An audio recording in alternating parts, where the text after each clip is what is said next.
আসুন এত গুজবের মধ্যে সত্যকে জানি। পেপসি কি ইসরায়েলি পণ্য? সত্য জানুন, গুজবে কান দেবেন না। আজকাল সোশ্যাল মিডিয়ায় নানা ধরনের বিভ্রান্তিকর তথ্য ঘুরে বেড়াচ্ছে।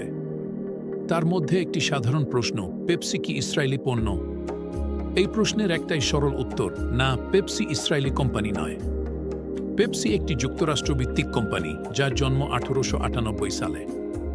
আর ইসরায়েল রাষ্ট্র প্রতিষ্ঠিত হয়েছে 1948 সালে। ইতিহাসের দিকে তাকালেই বোঝা যায় পেপসি প্রতিষ্ঠিত হয়েছে ইসরায়েল রাষ্ট্রের জন্মের প্রায় 50 বছর আগেই। পেপসির ব্যবসায়িক নীতি, বাস্তবতা জানুন, বিভ্রান্তি নয়।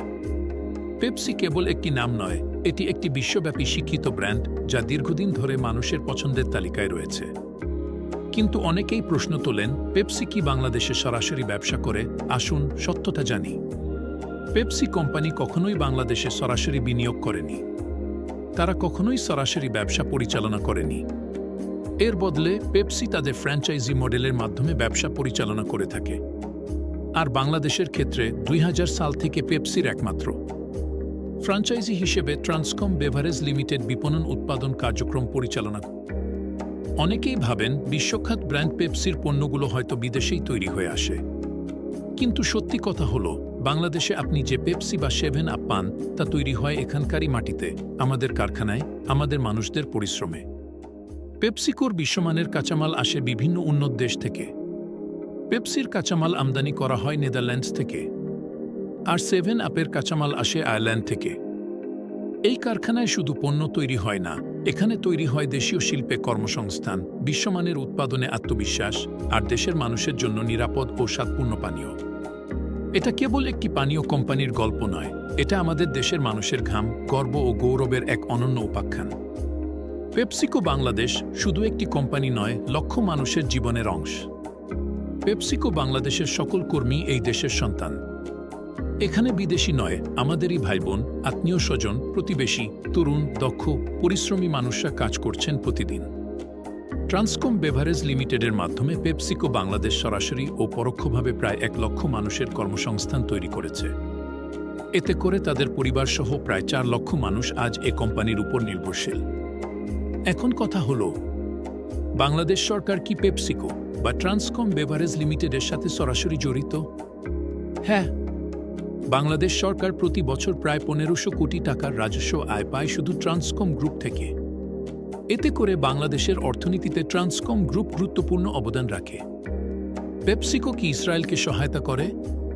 সত্য জানুন, গুজবে কান দেবেন না। বর্তমান সময়ে অনেক গুজব ও ভুল তথ্য ছড়িয়ে পড়ছে, বিশেষ করে আন্তর্জাতিক ব্র্যান্ডগুলোর সম্পর্কে। পেপসিকো নিয়ে ছড়ানো এমনই একটি গুজব হল, পেপসিকো ইসরায়েলকে সহায়তা করে। কি সত্যতা কি? না, পেপসিকোর ইসরায়েলকে সহায়তা করার কোনো প্রমাণ নেই। পেপসিকো কখনো ধ্বংসাত্মক বা মানবতাবিরোধী কাজে যুক্ত ছিল না, ভবিষ্যতেও থাকবে না, ইনশাল্লাহ। যে কোনো সহিংসতা, আগ্রাসন ও মানবাধিকার লঙ্ঘনের বিরুদ্ধে পেপসিকোর নীতি কঠোর ও সুস্পষ্ট। অনেকেই আজকাল প্রশ্ন করেন, মুসলিম দেশগুলো কি পেপসি বা 7 আপ ব্যবহার করে? উত্তর এক কথায়, হ্যাঁ, এবং ব্যাপকভাবে।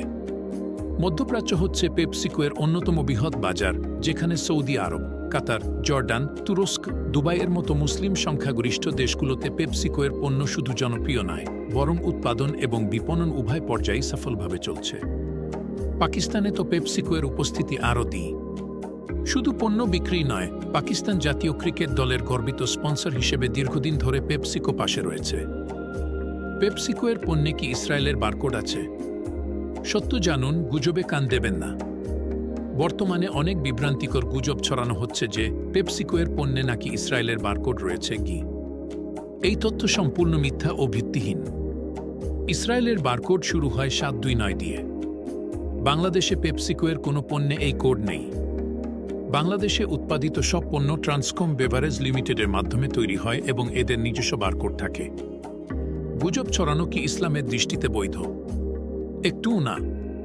মহানবী হযরত মুহাম্মদ সাল্লাল্লাহু আলাইহি ওয়াসাল্লাম বলেছেন, একজন ব্যক্তির মিথ্যাবাদী হওয়ার জন্য এতটুকুই যথেষ্ট যে সে যা শুনে তা যাচাই না করেই প্রচার করে। কি সহিহ মুসলিম। ইসলাম আমাদের শিখিয়েছে সত্য যাচাই করা, গুজব থেকে বিরত থাকা এবং অন্যের ক্ষতি না করা। এখন যদি কেউ বলে পেপসি ইসরায়েলি পণ্য, তাহলে সেটা সত্য নয়, এটা নিছকই গুজব। আমরা যখন ভুয়া তথ্য বিশ্বাস করি, তখন নিজের অজান্তেই ভুল পথে পা বাড়াই। তাই সত্য জানুন, যাচাই করুন, তারপরই সিদ্ধান্ত নিন। গুজবে কান দেবেন না, সচেতন হন। সঠিক তথ্য ছড়ান, বিভ্রান্তি নয়।